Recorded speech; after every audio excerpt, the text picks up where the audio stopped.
Apakah ia bisa para ulama sekelas waliullah bisa memahami rahasia tersebut sehingga mengetahui sesuatu yang tidak kasat mata? Dikisahkan Imam As-Subki, ulama dulu, ahli fikih, ahli hadis. Kalau ahli fikih sudah tentu ahli hadis. Tapi kalau baru bisa membaca kitab fikih, belum bisa dikatakan ahli fikih. Ahli fikih itu adalah mujtahid. Mujtahid terbagi beberapa, ada mujtahid mutlak, imam 4 madhab. Ada mujtahid tarjih, kalau di dalam madhab Syafi'i Imam An-Nawawi, Imam Ar-Rafi'i. Kemudian ada mujtahid fatwa. Imam Ghazali masih mujtahid fatwa walaupun lebih dulu kurunnya dibandingkan Imam An-Nawawi. Kemudian mujtahid fatwa lainnya Imam Jalaluddin As-Suyuti, Imam Ibnu Hajar Al-Asqalani, Imam Ibnu Hajar Al-Haytami. Bahkan Imam Ibnu Hajar Al-Haytami secara kefaqihannya lebih dibandingkan Imam Ibnu Hajar Al-Asqalani walaupun kurunnya 100 tahun lebih muda. Fuqaha itu sudah tentu muhaddits.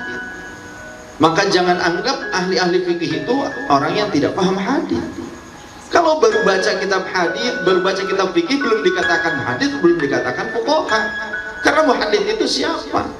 Muhaddits itu minimal harus hafal 100.000 hadis beserta sanadnya dan memahami biografi setiap rijalnya. Masya Allah. Minimal harus hafal 100.000 hadis plus sanadnya dan memahami biografi setiap rijal haditsnya. Lantas sekarang baru punya terjemahan hadits, yang sekarang sudah sombong menyalahkan para ulama. Hati-hati.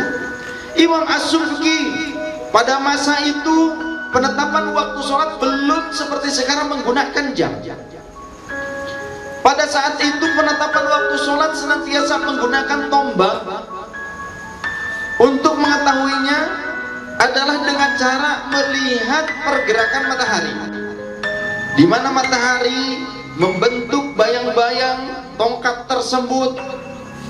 Bila sudah membentuk bayang-bayang, maka itu berarti waktu zawal, waktu masuknya zuhur. Seperti itu kebiasaannya.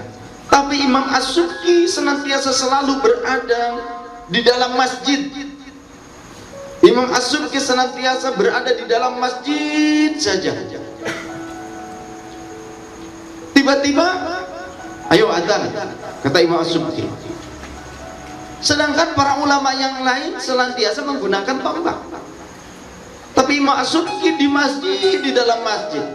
Waktunya sholat, beliau nggak lihat-lihat keluar dulu, tidak lihat matahari seperti ini, tidak. Beliau senantiasa langsung memerintahkan muridnya untuk adzan. Dan kabar ini sampai kepada para ulama pada masanya, sehingga dikecam tindakan Imam As-Subki ini sembrono, katanya tidak thiqah ini orang. Tapi Imam As-Subki terkenal kefaqihannya luar biasa. Maka para ulama pada saat itu tidak lantas menghakimi dan membuat fitnah. Ulama-ulama dulu sama-sama faqih dan sama-sama ihtiyat, wirai. Mereka datang untuk tabayyun berbondong-bondong. Tadinya ada perkumpulan. Jadi kalau di antara ulama pada saat itu kuat. Di antara para ulama akhirnya mereka sepakat, ayo kita datangi benar atau tidak, dan kita cari tahu apa sebabnya beliau bersikap demikian. Akhirnya datanglah berkunjung kepada Imam As-Subki. Kemudian terus beliau terima ya pada saat pengajian. Kemudian tiba-tiba menyetop pengajiannya. Menyetop pengajiannya, kemudian langsung kata Imam As-Subki kepada muridnya, adzan. Nah, ini dia yang ditunggu-tunggu, adzan. Nah, kemudian pada saat selesainya adzan, para ulama ada yang memberanikan diri bertanya kepada Imam As-Subki, wahai Imam, kami mau bertanya kepada Anda, silahkan, ada apa? Dari mana Anda mengetahui waktu sholat sudah datang? Sedangkan kita berada di dalam masjid dan Anda tidak melihat terlebih dahulu keluar untuk melihat bagaimana pergerakan matahari atau posisi matahari. Maka Imam As-Subki kemudian menunjuk ke atas, di mana di atas itu padahal langit-langit, tiba-tiba langit-langitnya hilang. Langit-langit masjid menjadi hilang. maka terus tembus ke langit. Bukan awan yang terlihat, tapi langit yang sebenarnya, yang di sana terdapat malaikat yang ternyata sedang adzan. Imam As-Subki seorang waliullah mampu membukakan rahasia ini untuk orang awam, untuk orang lain. Hak Allah Ta'ala memberikan kemampuan kepadanya. Hak Allah Ta'ala, bukan secara pribadi Imam As-Subkinya, karena Imam As-Subki seluruhnya dirinya ta'alluq kepada Allah Ta'ala. Ia pasrahkan kepada Allah. Maka ketika seseorang pasrah kepada Allah dan menjaga syariat, Imam As-Subki itu orang yang bukan meninggalkan syariat, bukan orang yang melampaui batas syariat, bukan orang yang senantiasa hati-hati. Maka di mana Allah Subhanahu wa taala pun berfirman, "Wa ma yataqarrabu ilayya 'abdi habu ilayya mimma aftaradtu fihi." Tidak ada ibadah-ibadah yang mampu mendekatkan kepadaku yang paling aku cintai dari hamba-hambaku kecuali apa yang telah aku wajibkan kepada mereka. Wa ma zala 'abdi yataqarrabu ilayya bin nawafil hatta uhibbahu. Dan ketika hambaku terus-menerus tidak berhenti istiqamah menjalankan hal-hal yang sunnah, zikirnya, sholat sunnahnya, sedekahnya, kemudian juga hal yang lainnya, baca Qur'annya, banyak perkara-perkara sunnah yang dijalankan secara istiqamah, maka aku akan mencintainya. Lantas kemudian, wa idza ahbabtuhu kuntu sam'ahu alladhi yasma'u bihi. Ketika hambaku sudah menjadi kekasihku dan ketika aku mencintainya, maka aku akan menjadi telinganya di mana ia mampu mendengar sesuatu yang tidak bisa didengar oleh telinga pada umumnya. Imam As-Subki mampu mengetahui suara malaikat yang sedang beradzan. Jadi di dalam suatu hadis, ya, di dalam hadis Rasulullah SAW yang kuat sanadnya, bahwasannya di setiap daerah, di setiap penggalan-penggalan bumi itu ada malaikat-malaikat yang menjaga daerah-daerah tersebut, di mana malaikat itu akan tiba-tiba adzan saja waktu sholat tiba. Cek Sunda mah hideng kata malaikat, hideng sorangan. Malaikat yang tidak diwajibkan sholat eling, sadar diri untuk adzan. Lah kita zaman sekarang adzan sudah di mana-mana, gak sadar-sadar juga, gak mau sholat. Banyaknya seperti itu, dengan alasan sibuklah, alasan capeklah, kotorlah pakaian, biarlah kalian berpakaian yang kotor, tapi yang penting suci, yang penting kalian tetap sholat. Bahkan jikalau tidak ada pakaian satupun yang suci, entah milik orang lain yang bisa kita pinjam ataupun yang sedang kita pakai atau yang kita miliki, tidak ada satupun, cuma satu-satunya kita berada di suatu tempat yang tidak memiliki atau tidak terdapat penutup aurat yang suci. Ini pentingnya kenapa kita harus berdekatan dengan ulama, supaya paham, supaya kita senantiasa di-charge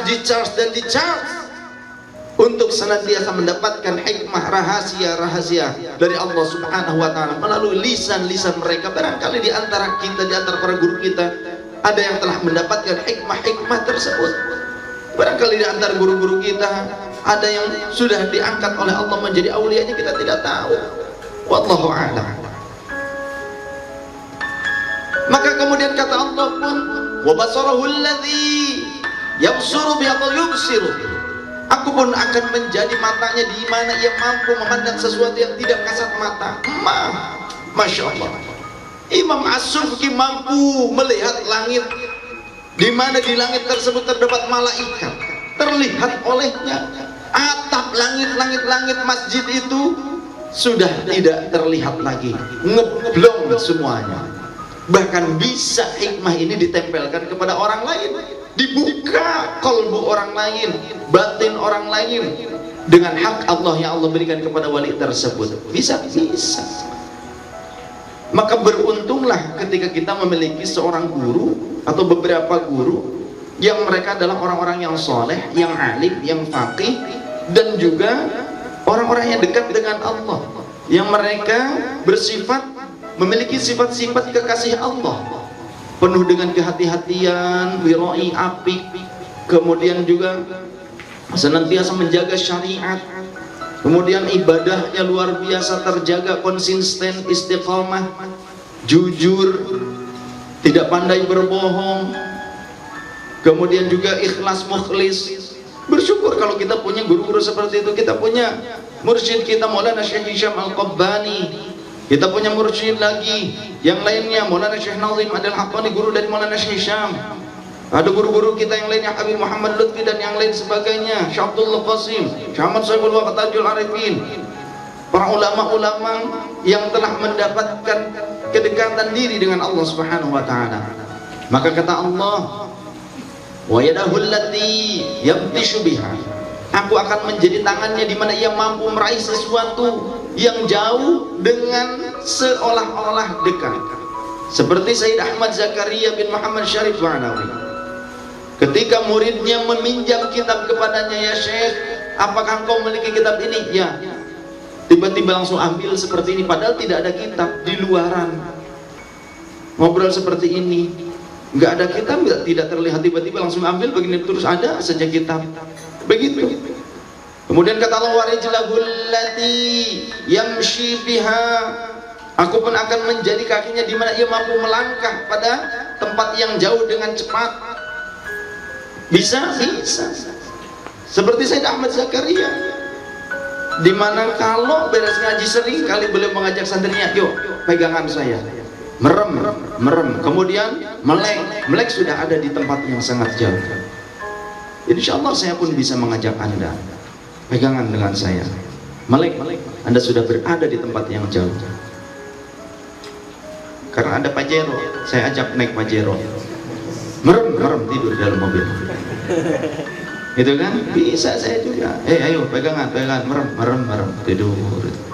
Bangun, melek, udah sampai, udah di mana? Oh, Bandung, gitu. Bisa. Ya. Kalau itu tadi Mas Ahmad Zakaria itu waliullah, kalau saya wali kukun, tukang urut, wali murid. Dari Imam Kathir bin Qais, beliau berkata, kuntu jalisan ma'a Abi Darda radhiyallahu ta'ala anhu. Suatu ketika aku duduk bersama Imam Abi Darda sang sahabat radhiyallahu ta'ala anhu fi masjid Dimashq. Di masjid Dimashq. Di mana itu Dimashq? Damaskus, Syria, Syam. Fa'atahu rajulun faqala, tiba-tiba datang seorang pria yang berkata, ya Abu Darda, wahai Abu Darda, ji'tuka, aku datang kepadamu min Madinati Rasulillah sallallahu alaihi wasallam, dari Madinahnya Rasul sallallahu alaihi wasallam. Jadi orang ini penduduk Madinah, ya, dia seorang tabi'in.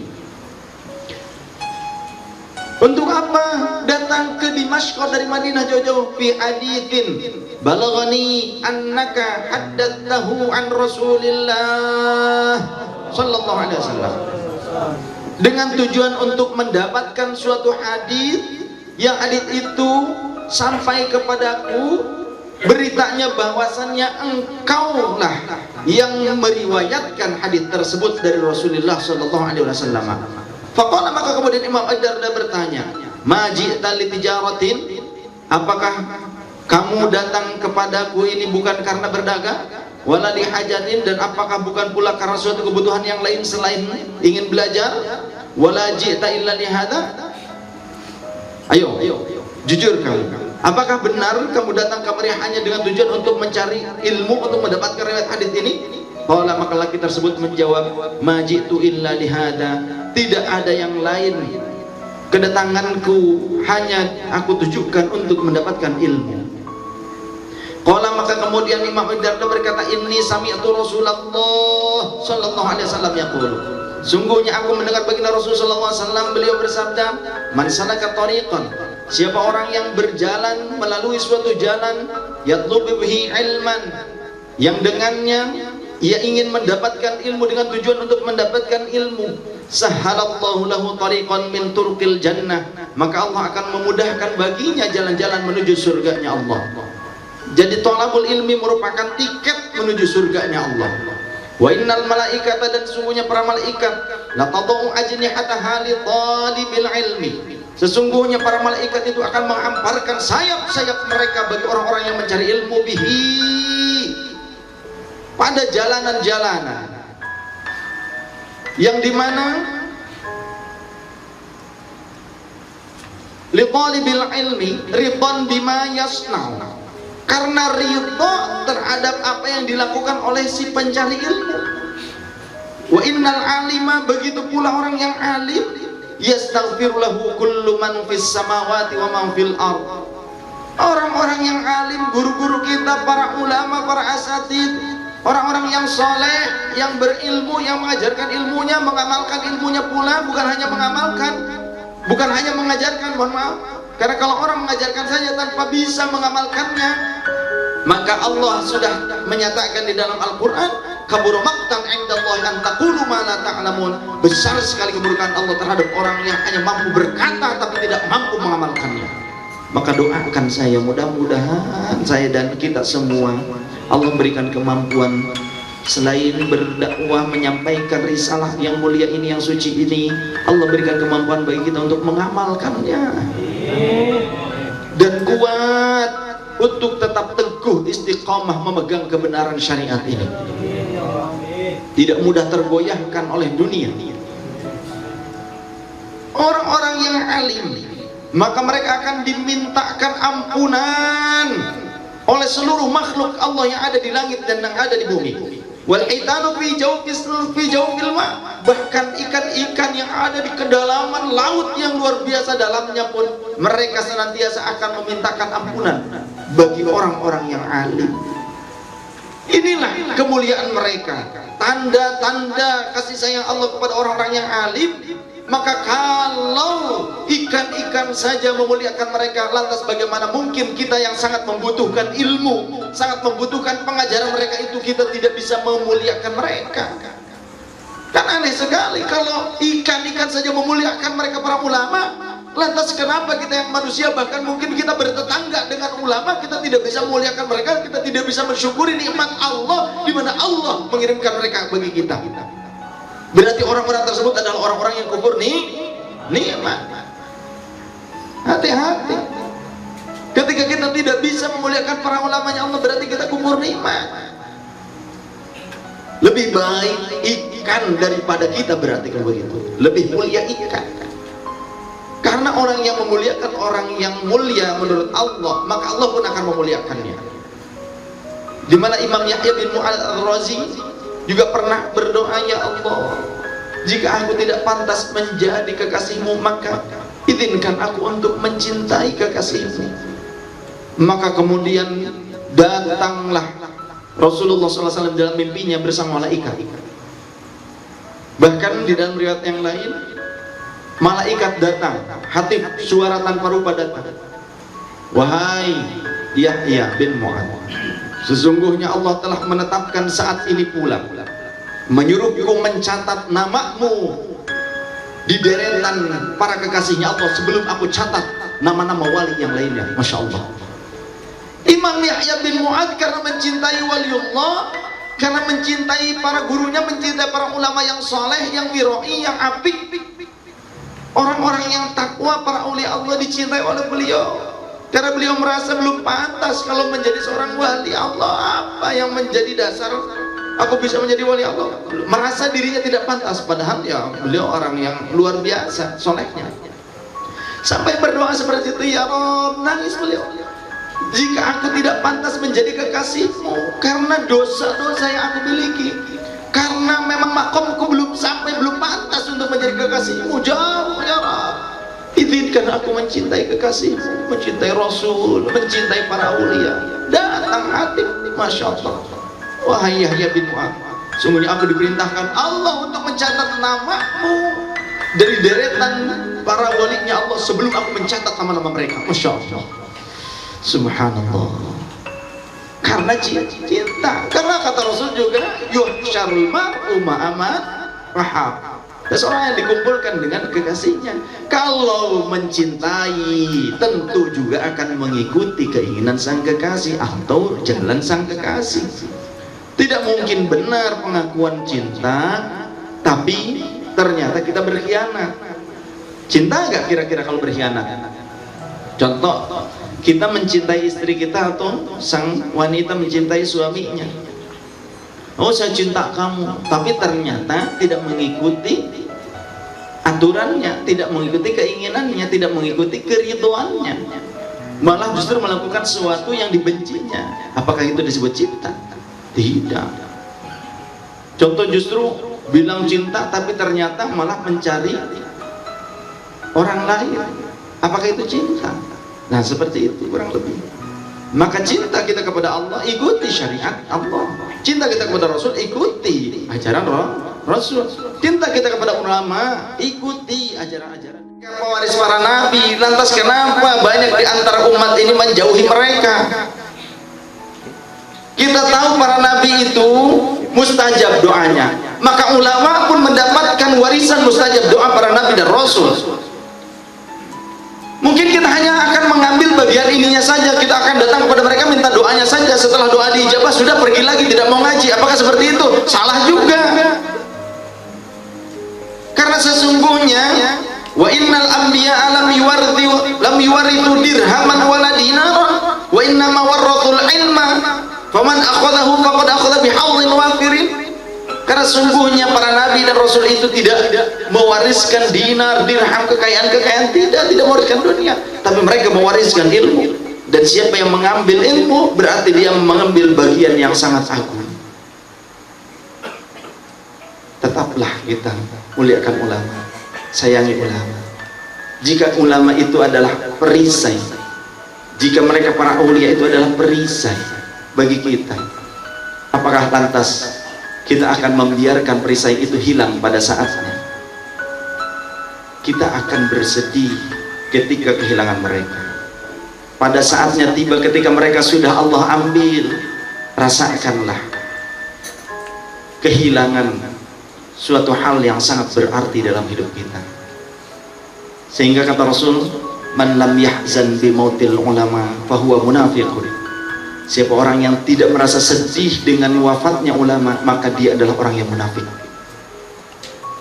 Berarti kalau sekarang ulamanya masih hidup, tidak diopenin, tidak dimanfaatkan keberadaannya untuk kita dulang ilmunya, untuk kita ambil keberkahan dari mereka, maka berarti kita termasuk orang-orang yang menyia-nyiakan nikmat dari Allah Subhanahu